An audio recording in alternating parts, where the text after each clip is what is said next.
ہم جب اپنی زبان سے دعوے کرنے پہ آتے ہیں نا تو یوں محسوس ہوتا ہے کہ ہم سے زیادہ سچی محبت کرنے والا رسول اللہ صلی اللہ علیہ وسلم سے سچی محبت کرنے والا دنیا میں کوئی پیدا ہی نہیں ہوا آج تک. ہمارے دعوے، ہماری باتیں اور لمبی چوڑی باتیں، کیونکہ زبان ہے نا، زبان سے محبت کا اظہار کرنا سب سے آسان کام ہے. ملاقات کا شوق، اس کے لیے بھی تھوڑی ایفرٹ کرنی پڑتی ہے. ظاہر ہے اس وقت تو رسول اللہ صلی اللہ علیہ وسلم ہمارے درمیان فزیکلی موجود نہیں ہے، لیکن اس وقت صحابہ بھی اگر ملاقات کے لیے کرتے تو ملاقات کے لیے کئی دفعہ لمبے سفر کرنے پڑتے تھے. سلمان فارسی رضی اللہ عنہ جب اسلام نہیں لے کر آئے تھے تو اسلام میں آنے سے پہلے وہ رسول اللہ صلی اللہ علیہ وسلم سے ملنے کے لیے کتنے لمبے چوڑے سفر سے گزر کے آئے. تو تھوڑی مشقت تھی، ظاہر بات ہے مشکلات آتی ہیں تو اس میں پھر بھی تھوڑی سی مشقت ہے، لیکن زبان سے محبت کا اظہار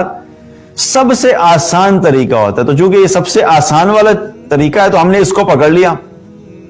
اور اسی کو ہی پکڑا ہوا ہے. صرف جو شخص بھی دیکھیں، اکثریت کی بات کر رہا ہوں کہ صرف زبان سے محبت کے دعوے ہو رہے ہیں، لیکن اگر زندگی دیکھی جائے ہماری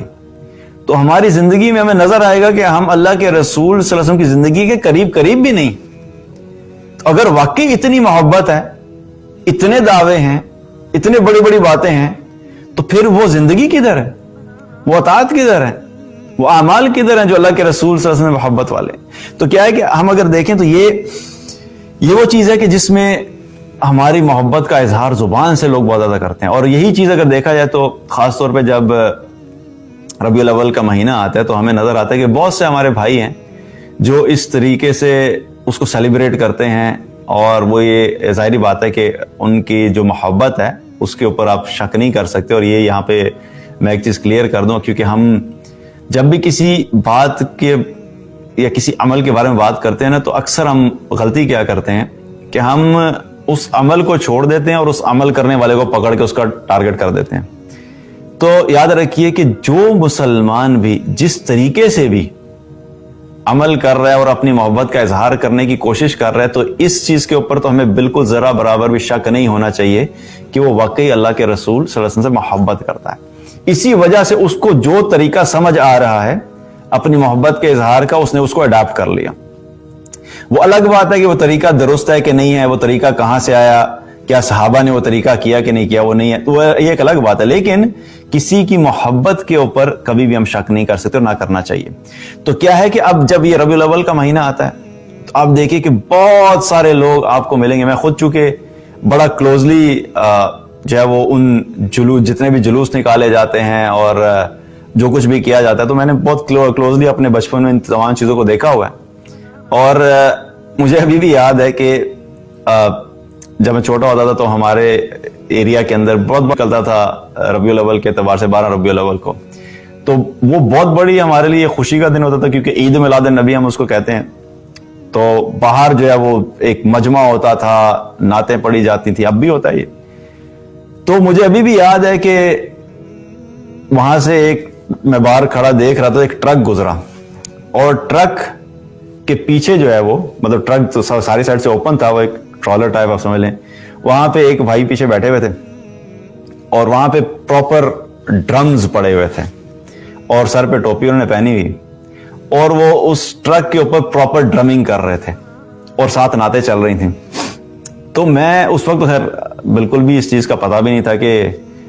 دین کے اعتبار سے کیا چیز صحیح ہے کیا غلط ہے، لیکن بہرحال وہ ایک چیز دیکھی تو ہمیں لگا کہ بھئی یہ تو بہت زیادہ محبت کرنے والا ہے کیونکہ اس کی ڈرمنگ بڑی اچھی ہے، یہ تو بڑے جوش میں ڈرم بجا رہا ہے، تو ظاہر لگتا ہے اس کی محبت سب سے زیادہ. تو اپنے آپ سے ایک انفیریورٹی کمپلیکس ہو گیا کہ یار پتہ نہیں ہم تو کچھ بھی نہیں کر رہے. تو مقصد بتانے کا کیا ہے کہ وہ جو طریقے اڈاپٹ کیے گئے اللہ کے رسول صلی اللہ علیہ وسلم سے محبت کے اظہار کے لیے، ان طریقوں کے اندر امت کے اندر بہت ساری خرابیاں آ گئیں. اور اگر ہم صحابہ کو دیکھیں تو صحابہ نے بھی زبان سے اظہار کیا. اس کا مطلب یہ نہیں ہے کہ اب نعت پڑھنا کوئی غلط بات ہے، نعت بھی پڑھنی چاہیے. اللہ کے رسول صلی اللہ علیہ وسلم کی تعریف کے اندر اشعار بھی کہنے چاہیے اور صحابہ بھی کہا کرتے تھے، ایز لانگ ایز ان اشعار کے اندر کوئی شرک والی بات نہیں ہو، کوئی غلط بات نہیں ہو. تو اللہ کے رسول صلی اللہ علیہ وسلم کی تعریف اشعار کے ذریعے، نعت کے ذریعے بالکل کرنی چاہیے، اس میں کوئی غلط بات نہیں ہے. لیکن ہوا کیا کہ ہم نے اسی کو صرف محبت کا اظہار کا ذریعہ سمجھ لیا اور سارا فوکس اسی کے اوپر ہو گیا اور ایک بہت بڑی تعداد امت کی یہی سمجھتی ہے کہ صرف یہ اعمال کرنے کی وجہ سے ہماری محبت جو ہے وہ ثابت ہوگی، اب ہم جو ہے نا سب سے زیادہ محبت کرنے والوں میں ہمارا شمار ہو گیا۔ لیکن دوسری سائڈ پہ جب ہم صحابہ کی زندگی کو دیکھتے ہیں تو صحابہ کی زندگی میں زبان سے اظہار تو تھا، لیکن ان کی زندگی کا ایک بڑا حصہ وہ اللہ کے رسول صلی اللہ علیہ وسلم کی اطاعت میں گزرا، کہ وہ ہر وقت یہ دیکھتے رہتے تھے کہ رسول اللہ صلی اللہ علیہ وسلم عمل کس طرح کرتے ہیں ہم بھی ویسا کریں، کس چیز کے کرنے کا حکم دیا وہ کرنا شروع کر دیتے تھے، کس چیز کے بارے میں روکا وہ رک جایا کرتے تھے۔ سو ان کا جو ایٹیچیوڈ تھا اور ان کی جو محبت کا اظہار کے بارے میں جو کچھ بھی تھا، ان کو بڑی کلیئرٹی تھی اس چیز کے بارے میں، اور ان کو یہ بھی پتا تھا کہ صرف زبان سے محبت کا اظہار کر دینا کافی نہیں ہے۔ اگر یہ صرف کافی ہوتا تو پھر ہر سال ایسا ہی ہوتا کہ صحابہ بھی 12 ربیع الاول کے دن صحابہ بھی جو ہیں وہ پھر ہر سال اسی طریقے سے جشن مناتے، ہر سال وہ جو ہیں وہ اسی طریقے سے میلاد مناتے۔ تو ہمیں کیا پتہ لگتا ہے کہ کہیں نہ کہیں پہ ہمیں بحیثیت امت جو ہے وہ ہم تھوڑے سے آف ٹریک ہوئے، اور اسی چیز کو درست کرنا بہت ضروری ہے، کیونکہ یاد رکھیے کہ ہم اگر کسی چیز کو صحیح سمجھیں تو صرف ہمارے سمجھنے کی وجہ سے وہ چیز صحیح نہیں ہو سکتی، اور خاص طور پہ دین کے معاملے میں تو اللہ تعالیٰ نے چیزیں بہت کرسٹل کلیئر رکھی ہیں، اور یہ دین جو اللہ نے ہمیں دی ہے اس کے اندر کوئی کنفیوژن نہیں ہے، کوئی اس کے اندر ایسی چیز نہیں ہے کہ جس کے بارے میں انسان کہے کہ نہیں اس میں یہ چیز کنفیوژن ہے اس لیے کر لیں، بہت واضح ہیں۔ اور چونکہ یہ بہت واضح تھی اسی لیے صحابہ کی زندگیاں بھی ہمیں بالکل کرسٹل کلیئر نظر آتی ہیں کہ ان کو پتا تھا کہ کس طرح ہم نے اپنی محبت کا اظہار کرنا ہے۔ تو زبان سے اظہار کرنا ہے، لیکن صرف زبان سے اظہار کرنا کافی نہیں ہے۔